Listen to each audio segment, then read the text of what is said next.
안녕하세요. 독과제입니다. 오늘은 박원순 시장님의 발인이 있었죠.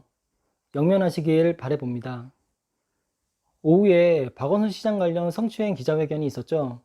박원순이라는 사람 자체에 대해 지지 여부를 떠나서 어쨌든 성추행 신고가 있었고 진술조사도 경찰서에서 다 마친 상태라고 알고 있기에 혹시 일방적인 고소인의 진술이 아닌 다른 증거가 나올까 하고 유튜브로 방송하길래 들어봤습니다.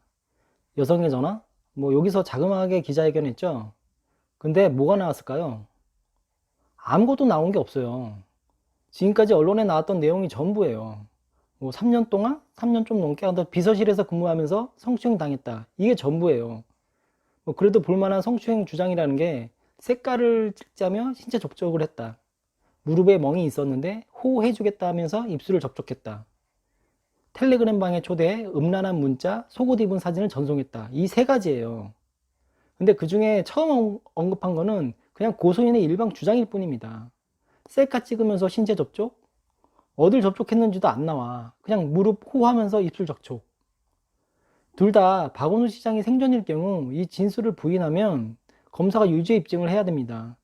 아무리 폐미가 기고 날라도 저 주장만으로 어떻게 성추행이 돼. 박원순 시장이 자백하면 모를까 그냥 단순한 일반 고소인의 주장일 뿐이에요. 저렇게 주장해놓고 진실규명한다고 조사한다고 하면 또 개지랄하면서 2차 가해 운운하겠죠. 사실로 밝혀진 건 비서실에서 한 3년간 정도 일하는 거하고 나머진 일방적인 주장이야. 그리고 중요한 세 번째 텔레그램. 저게 가장 중요한데 증거만 있다면 성추행은 아닐지라도 성희롱은 되겠죠. 근데 증거라고 기자에서 내오는 게 뭐냐면 늦은 밤에 텔레그램 비밀방 초대예요. 미친 거 아니야?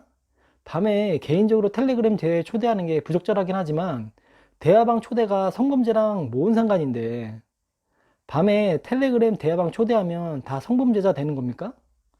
저런 걸 증거라고 내놓고 있는 거예요. 지금 진짜 방송 들으면서도 내 귀를 의심했습니다. 기자회견이라고 다 떠벌렸으면서 겨우 나온 게 텔레그램 초대. 애들 장난하는 것도 아니고 저기 김재련 변호사라고 있잖아요. 유명하죠? 화해치유재단에서 위안부 문제 평화적으로 대화로 해결하자고 했던 저 말하고 저 자리에서 나오긴 했죠. 여튼 변호사라면 성범죄 사건에서 뭐가 증거가 되는지 잘 알 텐데 나이 들어서 증거에 관한 개념이 실종된 건지 그런 생각이 들더라고요. 일반인도 저런 거는 증거가 안 된다는 걸 상식으로 아는 세상인데 진짜 할 말이 없습니다. 솔직히 이번 기자회견에서 대화로 캡처 사진이든 속옷 사진이든 오픈돼서 나왔으면 직장 성희롱으로 봐야죠. 근데 이번 회견에서 나온 건 아무것도 없어. 뭘 보고 성추행 피해자라고 운운하는지 알 수가 없어요. 그냥 우기는 거밖에 안 돼. 또 피해자의 눈물이나 진술이 유죄의 증거야. 미치지 않으면 저렇게 나올 수가 없어요. 일반 진술만으로 피해자 가해자 나눠지면 누구든 감옥 보낼 수 있는 세상이 된 거예요. 쟤네들 말에 따르면. 그러면서 또 피해자 연대를 하겠대. 어이상실이죠. 기자회견하면서 고소인 2차 가해 하지 말라고 했죠. 근데 정작 2차 가해는 지네들이 했어요. 일부러 정보를 흘린 건지 뭔지 몰라도. 사실 누구도 알 수 없었잖아요. 고소인이 누군지. 근데 기자회견하면서 다른 기관 공무원하다가 4년 전 비서실로 왔고 최근 다른 부서로 이동. 현재도 공무직 유지. 이러면 주변 사람들은 다 알 텐데 기자회견하면서 다 까발린 거예요. 오히려 지네들이 말한 2차 가해 좀 해달라는 듯이 다 신상을 오픈시킨 거나 마찬가지예요. 그러면서 다른 사람들이 고소인을 알게 돼서 오픈시키면 개지랄 하면서 2차 가해라고 또 하겠지. 단초는 지네들이 기자회견하면서 거의 다 오픈한 거나 마찬가지인데 이건 정말 조심해야 돼요. 뭔가 좀 냄새가 나. 일부러 고소인을 파헤쳐 보라는 복선이 있는 것 같기도 하고 이걸 잘못 물면 2차 가해 우는 하면서 또 고소한다 뭐한다 드립 날리겠죠.